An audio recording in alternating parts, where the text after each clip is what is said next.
As we come to the end of an incredible year, I'd like to take a few minutes to look back over the previous 12 months as we celebrate all that we've achieved together. This year, more so than ever before, there is so much that I could say. Whenever we start a new year, all of us have plans and dreams for what the year will bring, personally and professionally. This time last year, none of us could have imagined what we would have to deal with in 2020. The pandemic has brought about the biggest challenge the NHS has ever faced and has changed not only the way that we all have worked, but has also had huge impacts on our personal lives. When we look back to March, we were asked to step forward when many others were rightly asked to step back, stay home and stop the spread. Across the Trust, nearly 5,000 members of staff and volunteers have pulled together as one team with a singular mission and focus to fight the virus. And I could not be more proud of the effort that each and every one of you has put in this year. The magnitude of the task we have faced is not to be underestimated, but you've all risen to the challenge and gone above and beyond what we could have ever asked you to do.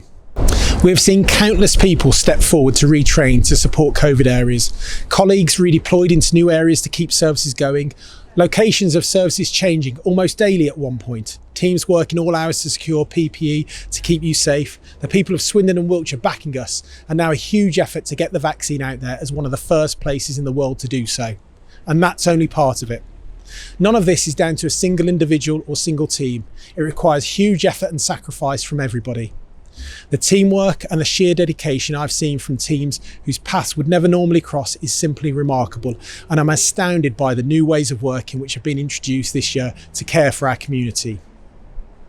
I want to recognise the efforts of all of our staff, from those working on the front line, the 600 staff redeployed to other areas to help, all our support staff and those working behind the scenes, and the 719 of you who have been working from home or shielding this year.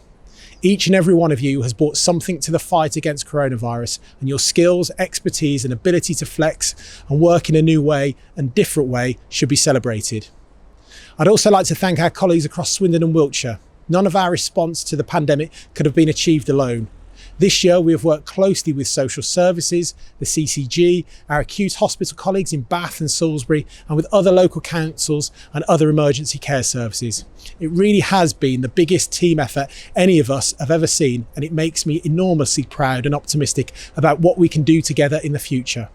Of course, much of our focus this year has been on the pandemic, but there are a number of other achievements we should recognise that have been going on, which are even more impressive given the challenges being faced every day. Back in February, we had a visit from the CQC who reported significant improvements across all areas. This inspection was also reflected in our primary care practices, with Morden Medical Centre being lifted out of special measures and lots of improvement work recognised at Abbey Meads Medical Group. We were awarded £15 million of government funding to replace our urgent care centre and have made good progress with a number of other developments across the hospital site. 2021 will see more developments on site, which after many years of limited building programmes will be great to see. We also achieved our highest ever score in the Sentinel Stroke National Audit Programme, which recognises great improvements in the care our staff provide to stroke patients. We rolled out a number of new clinical trials this year, some of which supported with finding treatments for COVID, and have become a recognised organisation for our support with these trials.